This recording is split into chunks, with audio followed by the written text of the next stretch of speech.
Beaucoup, Madame la Présidente. Madame la Présidente, Messieurs les ministres, mes chers collègues. Monsieur le ministre, je voulais d'abord commencer par une note positive.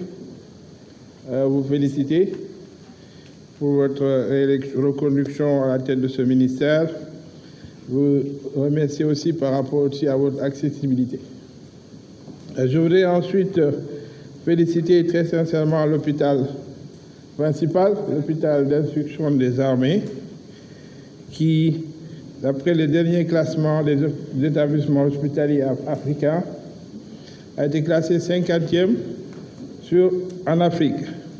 Et cela, d'ailleurs, c'est le seul, en dehors de 2 hôpitaux du Nigeria, à être parmi ces classements en Afrique de l'Ouest. Ça veut dire qu'il y a des progrès. Mais des progrès qu'il faut peut-être accélérer, accentuer, essayer de faire de telle sorte que, Monsieur le ministre, je prends l'exemple de ma région. Nous avons dans la commune de Ziguinchor 2 hôpitaux de niveau 2, un centre de santé, et qui polarise une population assez importante, et qui aujourd'hui, je pense qu'il faut de plus en plus qu'on évolue vers la création d'hôpitaux d'excellence dans les régions. Au moins par catégorie de régions, si on peut classer le Sénégal en 5 ou 6 zones, essayer de faire de telle sorte qu'il n'y ait plus que des établissements de niveau 2. Il faut qu'on aille vers le niveau 3, vers le niveau 4, d'autant plus qu'à Ziguinchor, donc maintenant nous avons la faculté de médecine, donc il est tout à fait facile d'y ériger un établissement de niveau 3.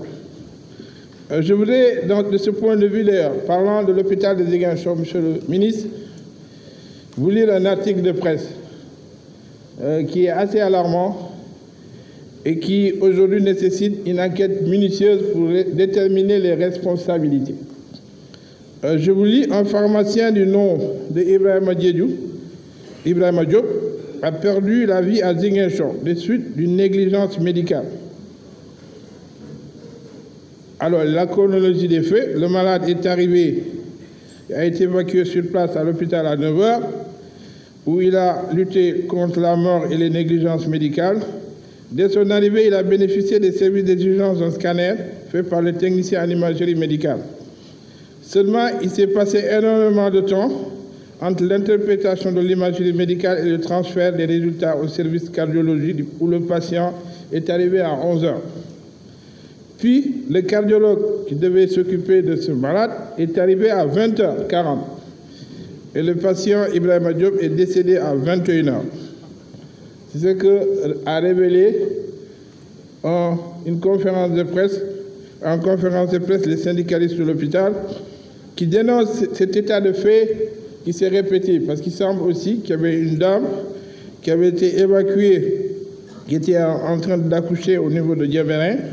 Elle est arrivée, elle saignait abondamment, elle est arrivée au niveau du service de gynécologie et le gynécologue ne s'est jamais présenté, elle est décédée. Elle est décédée. Monsieur le ministre, ces 2 cas qui ne sont pas isolés, parce qu'il y a aussi un journaliste qui est décédé il n'y a pas longtemps, des suites de négligence, méritent des réponses hardies et surtout une enquête minutieuse pour déterminer les responsabilités. S'il y a négligence quelque part, il faut qu'on arrive aussi à sanctionner dans ce pays. Je pense que c'est ça qui fera qu'aussi les choses avanceront. Ma dernière préoccupation, Monsieur le ministre, tourne autour de la prise en charge des personnes vivant avec le VIH-Sida, qui sont assez nombreuses dans ma région. Il y a à peu près 1500 dans la commune et à peu près 3000 personnes du fait de notre proximité avec la Gambie et la Guinée-Bissau, et puis frontalier, et puis du phénomène du tourisme. Ces malades, c'est vrai que pour leur prise en charge, bénéficient un peu de la gratuité des médicaments. Mais il y a beaucoup de maladies opportunistes qui gravitent autour des CDR. Ce qui fait qu'ils sont dans une situation de précarité très avancée. Donc il était important que dans le cadre ou en tout cas d'une convention avec la couverture maladie, pas la couverture maladie, mais les bourses de sécurité familiale, que vous puissiez les venir en assistance, parce qu'elles sont souvent démunies. Et quand elles sont mal nourries, les maladies opportunistes, en tout cas, peuvent très facilement venir à bout de leur maladie. C'est dans ce sens que nous avons été pris, nous sommes en coopération avec la ville de Paris, qui a financé à travers notre ville l'ONG Enda Santé, et nous sommes en train de voir avec la Guinée-Bissau, comment créer un forum pour les malades qui sont perdus de vue. Merci. Corinne Ndiaye, à la parole.